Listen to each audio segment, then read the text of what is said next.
এখন আমি আপনাদের সাথে শেয়ার করছি চৈত্র সংক্রান্তি স্পেশাল করলা ভাজির দুর্দান্ত সুস্বাদু একটি রেসিপি। স্পেশাল এই করলা ভাজিটা ঠিক একই রকমভাবে করে নেওয়ার জন্যে কোনো প্রকার স্কিপ না করে ফুল ভিডিওটি আমার সাথে দেখে নিন।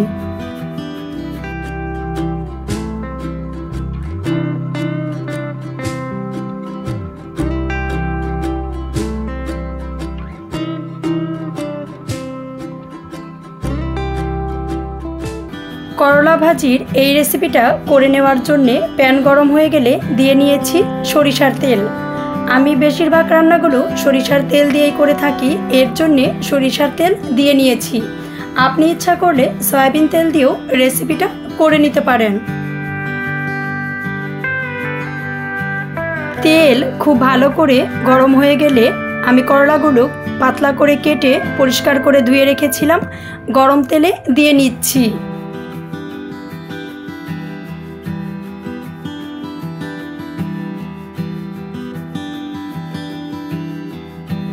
টেস্ট অনুযায়ী দিয়ে নিয়েছি লবণ।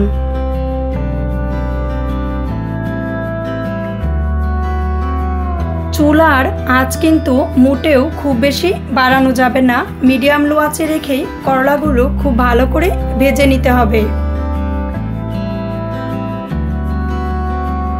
অল্প পরিমাণে দিয়ে দিচ্ছি হলুদের গুঁড়া।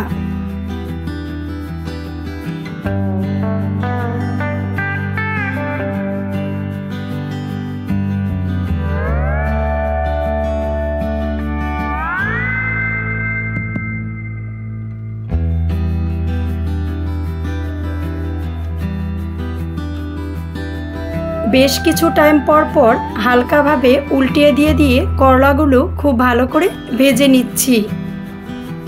চৈত্র সংক্রান্তির এই দিনে করলা ভাজির এই রেসিপিটাও কিন্তু আমাদের এদিকে প্রত্যেকটা ঘরেই করা হয়। স্পেশালভাবে এই করলা ভাজিটা করে নেওয়ার জন্যে লবণ আর হলুদ ছাড়া কোনো প্রকার মশলা দেওয়া হয় না। শুধুমাত্র লবণ আর হলুদ দিয়ে এই করলা ভাজিটা করে নিলেও এই করলা ভাজিটা কিন্তু খুবই বেশি স্পেশাল টেস্টি হয়। হালকা একটু মুচমুচে করে এই করলা ভাজিটা করে নেওয়া হয়। আমাদের কিন্তু করলা ভাজিটা করে নেওয়া শেষ, এখন আমরা করলা ভাজিটা তুলে নিচ্ছি। চৈত্র সংক্রান্তি স্পেশাল এই করলা ভাজির রেসিপিটা দেখে আপনাদের কেমন লেগেছে অবশ্যই কমেন্টস করে জানিয়ে দিবেন। ভালো লাগলে লাইক করবেন, শেয়ার করবেন, আর অবশ্যই সাবস্ক্রাইব করে আমাদের চ্যানেলের সাথেই থাকবেন।